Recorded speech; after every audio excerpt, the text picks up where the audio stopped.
नाही बंदी पाहिजे प्लास्टिक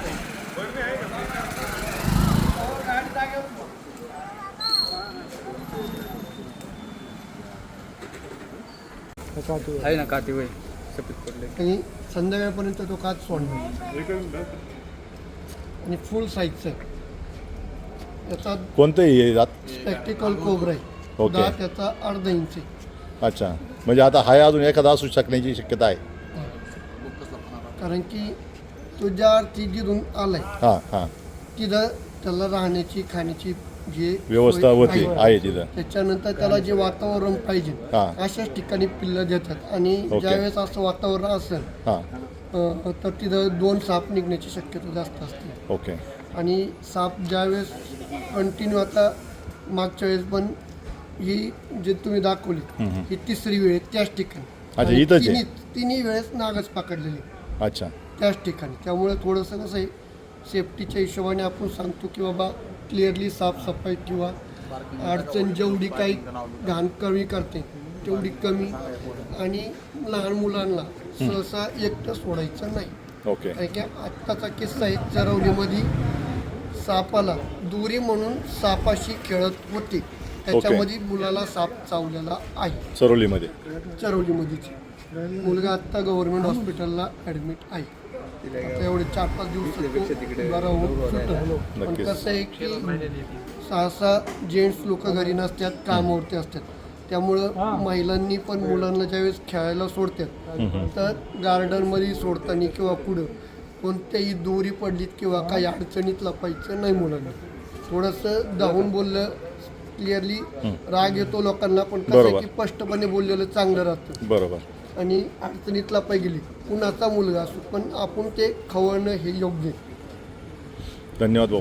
आणि चावला तर पहिलं कोणताही म्हणजे सापच नाही कोणताही प्राणी चावला किंवा काही वाटलं तर पहिलं वायसेम आणि ससून याच ठिकाणी जायचं.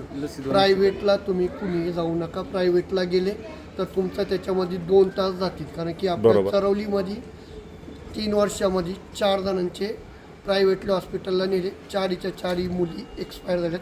त्या मुलींची वय 10, 12, 15 आणि एक 9 वर्षाची मुलगी. त्यामुळं कसं की प्रायव्हेटला जाऊ नका.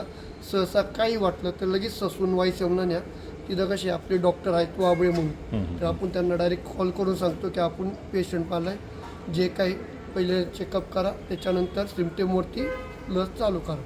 कधी कधी काय होतं की दात दिसून येत नाही. मण्यार चावलं तर मण्यारचा दात कळून येत नाही. पण मण्यार चावल्यानंतर 1 तासानंतर पोटात मळमळ चालू होती आणि दुखाय चालू होतं पोटात.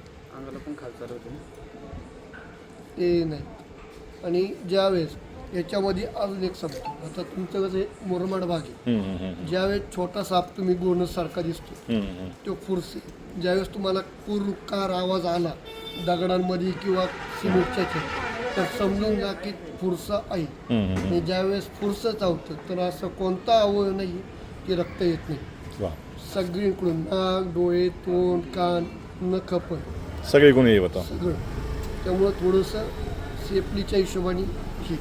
आणि सहसा खेळायला बूट घालून पाठवलं तर सगळ्यात उत्तम राहील. कारण की चप्पलपेक्षा बूट.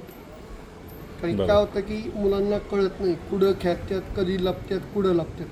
त्यामुळं थोडंसं. आणि संध्याकाळी 6 नंतर आता हाय ऊन मोठं म्हणून बरं आहे, पण थोडासा अंधार पडायला लागला तर मुलांना सहसा आईवडिलांनी एकटं सोडू नका. बरोबर. आता चुकून बघितला हा म्हणून बरं झालं. बघितला नसता एखादा मुलगा गेला इकडनं आलाय तो. हा पण एक गोष्ट सांगतो. आता मुलं तिथे लपायला गे. आता मुलांचं कसं आहे लपण्याचं एक आर्ट साईटच असते. एक आपल्याला हे नसतं.